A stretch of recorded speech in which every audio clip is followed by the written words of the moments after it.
Fala pessoal, tudo bem? Bom, você que não me conhece, eu sou o Cássio Gonçalves e esse é o Portal Esportivo. Se você não é inscrito no canal, se inscreva, deixa seu like e ative o sininho também para receber aí as nossas notificações, tá bom?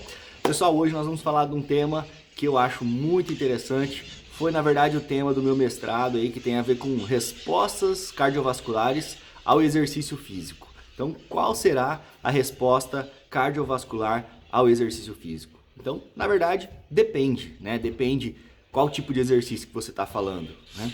Então, aqui hoje eu vou dar dois exemplos para vocês. Bom, vocês já imaginaram que eu estou falando de exercício aeróbio e exercício anaeróbio, né? Então, vamos dar um exemplo aí de uma prescrição de corrida e uma prescrição de musculação. Qual será o resultado desses exercícios no nosso sistema cardiovascular? É disso que nós vamos falar.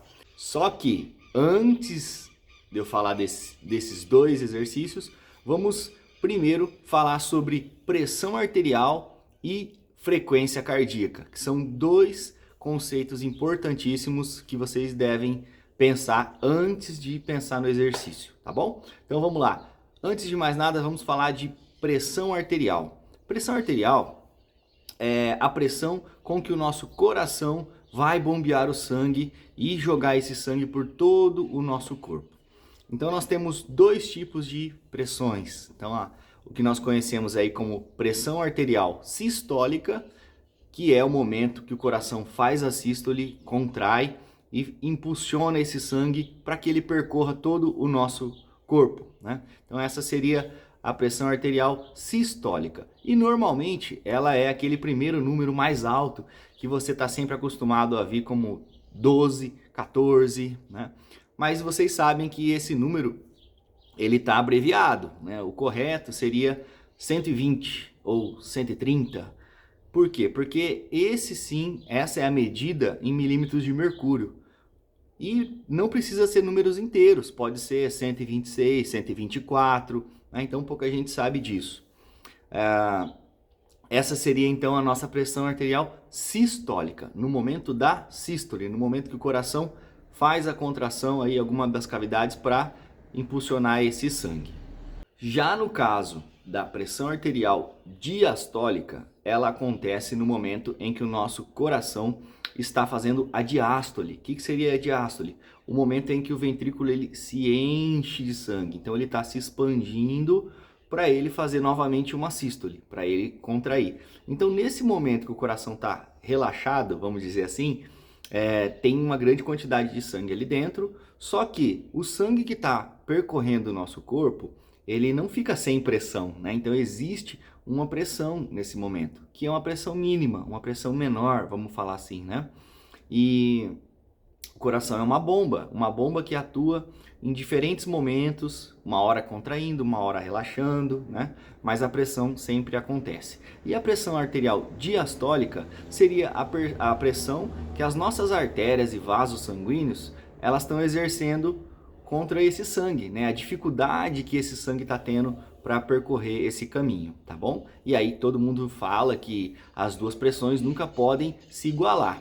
Por quê? Porque se uma é para impulsionar o sangue e a outra é o momento que o coração está relaxando, se as duas forem iguais, é sinal que o sangue não está circulando no nosso corpo. Então isso nunca pode acontecer, tá? Bom, pessoal, para exemplificar esse nosso assunto, vamos dar aqui como exemplo uma mangueira de jardim aqui, como essa. Imagina agora que esse é um vaso sanguíneo. Então, a água que está passando aqui dentro seria o nosso sangue, tá? E o calibre, né, a grossura aqui dessa mangueira seria um vaso sanguíneo. Isso vai fazer diferença se essa pressão precisa ser mais alta ou mais baixa, tá? Só para a gente exemplificar. Voltando ao nosso exemplo, e agora que essa mangueira está ligada, né? Então aqui nós temos uma pressão que está jogando a água para frente. O que vai acontecer se eu diminuir o calibre dessa artéria, dessa mangueira? A pressão aumenta, né? Então a água vai mais longe conforme esse calibre diminui, tá bom? E retomando ao nosso exemplo aqui da mangueira, vocês já imaginaram que as mangueiras elas podem facilitar ou dificultar que essa água passe, né? Então, por exemplo, uma mangueira quando ela fica mais rígida, uma mangueira quando ela se dobra, né? Como essa daqui, como fica difícil para o sangue ou para a água passar. Mesmo exemplo para os nossos vasos sanguíneos, tá bom? Se eu colocar o dedo, diminuir o calibre, a pressão aumenta. Se essa mangueira for muito rígida, a pressão precisa ficar maior para que a água passe, tá? E o contrário também pode acontecer. Se essa mangueira for mais flexível ou se o calibre dela for maior, a pressão diminui. Então acho que todo mundo já viu alguma vez na vida aquela mangueira dos bombeiros, né? Ou que você tem aí na sua empresa, uma mangueira de um calibre grosso, né? Uma mangueira que fica fechada, mas quando a água passa, ela se expande. Então aquilo ali facilita sair muita água e uma pressão bem melhor para cumprir ali a sua tarefa, tá bom? Bom, então esse exemplo nosso aí da mangueira, o que ele nos diz? Que os nossos vasos sanguíneos, eles têm que ajudar o sangue a fazer esse processo de circulação. E o nosso exercício físico pode ajudar nesse processo. Quando a gente inicia um exercício físico, principalmente um exercício aeróbio, você percebe que o nosso corpo produz substâncias vasodilatadoras que fazem o calibre das nossas artérias e veias se dilatarem e facilitando a circulação sanguínea. Então esse é um ponto positivo. Então essa é o quê? É uma resposta aguda ao exercício. Se você treinar um dia, você já vai ter benefícios por causa dessa vasodilatação. E o que é melhor? Você já imaginou uma pessoa que tem hipertensão arterial, que faz esse processo no seu corpo e causa, após o exercício, uma diminuição da pressão arterial? Isso seria como se fosse um remédio sem tomar o remédio, né? Então o exercício sendo utilizado como um remédio. Por algumas horas, essa pessoa fica protegida de ter pressão alta. Então esse seria um primeiro benefício do exercício aeróbio.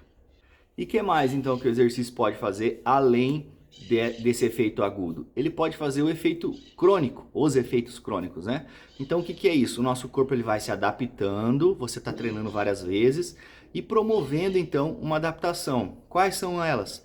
A pressão arterial diminui, o coração começa a trabalhar melhor, então ele precisa bombear menos vezes. Lembra lá no começo do vídeo que eu falei de frequência cardíaca? Seria isso. Quantas vezes o coração precisa bombear sangue por minuto?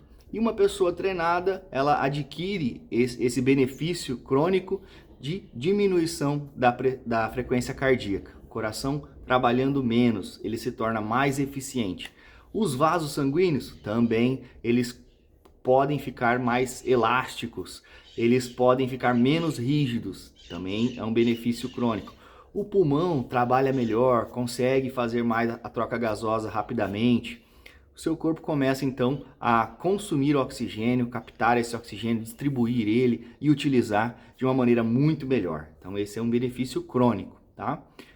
Porém, a prescrição desse exercício aeróbio, ela pode ser feita de várias maneiras. Pegando, por exemplo, o VO2 máximo de uma pessoa, que é o volume máximo de oxigênio, frequência cardíaca máxima. Podemos fazer de diversas formas, mas no exercício aeróbio, você pode fazer pelo percentual da frequência cardíaca máxima, que você pode usar aquela fórmula 220 menos a idade, ou outras variações que dela permitem você fazer esse cálculo.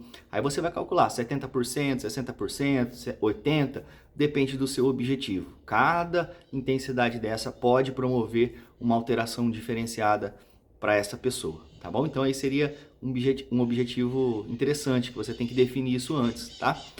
Mas e aí? E o treinamento de musculação? Será que funciona da mesma forma? Eu vou lá fazer algumas séries e a minha frequência cardíaca e a pressão arterial podem ser monitoradas, eu posso prescrever por meio de alguma dessas fórmulas, né?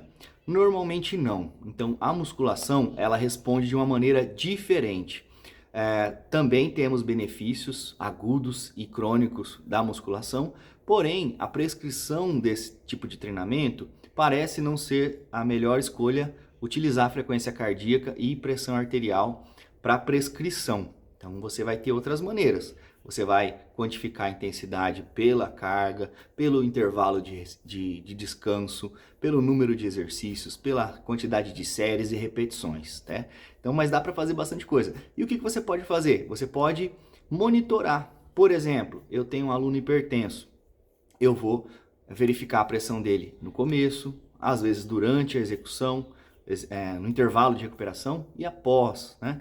Para notar ali os benefícios que esse meu treinamento pode estar causando. E também, uma ressalva aqui, será que esse meu treinamento não está sendo demais? A pressão dessa pessoa está subindo muito? Então eu preciso, no caso do hipertenso, tomar esse cuidado, tá?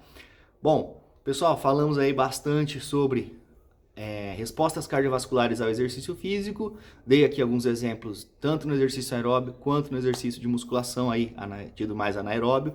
Espero que vocês tenham gostado aí. Se você não deixou seu like aí, deixe seu like, se inscreva no canal e eu vou também deixar aqui uma playlist falando sobre personal trainer, prescrição de exercício, tá bom? Então, estamos juntos aí e até a próxima.